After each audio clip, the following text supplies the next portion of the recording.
Eastlake hadn't tasted victory in 10 rounds, but they sensed a big opportunity when they hosted 10th place Brisbane at home in Canberra. Both sides had opportunities in the first quarter, and it was the Lions who led by a point at the first break. Matt Hamilman extended the Lions' lead to 13 points after 6 minutes, but the Demons hit back to go into half-time only 4 points down. Again, Brisbane had the better start with Mitch Golby bagging the opening goal of the third before Eastlake made a run late. They hit the front through Matt Shannon shortly before three-quarter time. There was another momentum change to start the last when Brent Staker found his second goal, but it will be the home side who had the final say, with Aaron Bruce in his 150th milestone match kickstarting a run of 4 goals in a row. When midfielder Nick Fothergill kicked his first at the 21-minute mark, Eastlake were home. Despite 2 late goals to the Lions, the Demons held on for their first victory of the season by 10 points.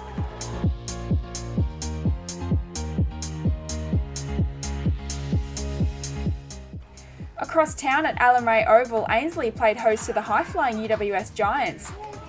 The Tricolours needed a win to maintain their place inside the top 6 and wasted no time making their presence felt, kicking the opening 2 goals of the game through Nick Salter and Chris Barry. The Giants found 4 of the next 5 to take a 2-point lead into quarter time, and Dylan Addison bobbed up for 2 goals early in the second to give them some breathing space. Ainslie returned fire with the next 3 to hit the lead in a seesawing quarter, which had UWS leading by 3 points at half-time. It was after the break when the cracks began to appear for the Tricolours as the Giants slammed on 4 unanswered goals to have their opponents on the ropes at three-quarter time. The competition leaders rammed home the advantage in the last, kicking 5 goals 8-0 to run away with a 65-point win.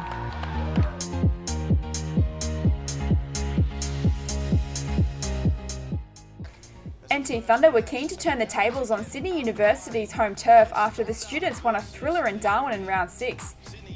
The two sides sit in 4th and 5th place on the ladder, and their close positions were reflected on the field. They went goal for goal in the opening quarter as Matt Powies put his side in front on the stroke of quarter time. Matthew Powies, straight through the middle.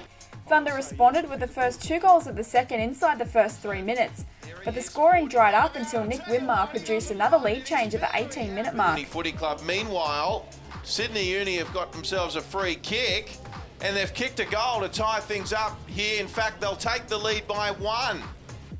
Jonathan Paris ensured Thunder went into halftime 4 points clear, and another 2 majors to Don Barry and Darren Ewing to start the third increased their lead back out to 11 points. Darren Ewing, he knows how to kick a goal, and he kicks another one. Winmar again put his side in front approaching three-quarter time, shortly before Shaq McKenzie and Ewing made sure fans were going to be treated to an epic last quarter. So Tambling, have a shot.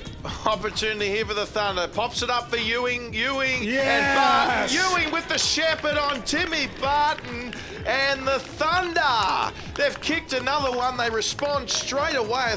In a match where scores were level 6 times and the lead changed on 10 occasions, Sydney University put their noses in front early in the last before Thunder produced the goods when the match was there to be won.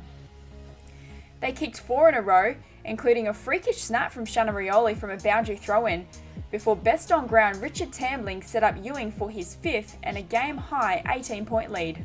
So play on, Turner kicks straight away once again. You're kidding. Don't tell me Ewing's marked that. He's marked it with one hand. You have got to be kidding me.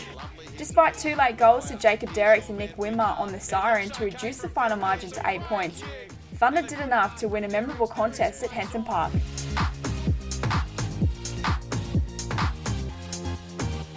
The final match of the round was between local rivals Southport and Redland at Fankhauser Reserve on the Gold Coast. Both sides were desperate for a win to keep their finals chances alive, and nothing could separate the sides in the first quarter when they each kicked 3 goals. Brenton Saunders began to have an influence on the match when he kicked 2 of the first 3 of the second to open up an 18-point lead for Redland. Dylan Troutman reduced the margin to 16 points at half-time, and the Bombers' lead was further cut to 3 when Jason Burge and Fraser Pope booted consecutive goals to start the third. The Bombers started the final term like they did the second, when Saunders, followed by Blake Brewer, handed their side the lead after 4 minutes. Kieran Brennan made sure the match was going down to the wire when he goaled to put Southport back in front, before Brad Rees produced a special goal from the boundary to inspire his teammates. Sam Godfrey kicked the sealer from a skillful snap at the 24-minute mark as Redland came out on top by 8 points.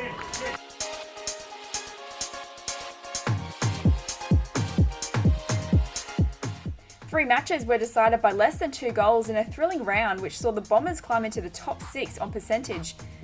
UWS maintained first position on the ladder while NT Thunder and Sydney University swapped places.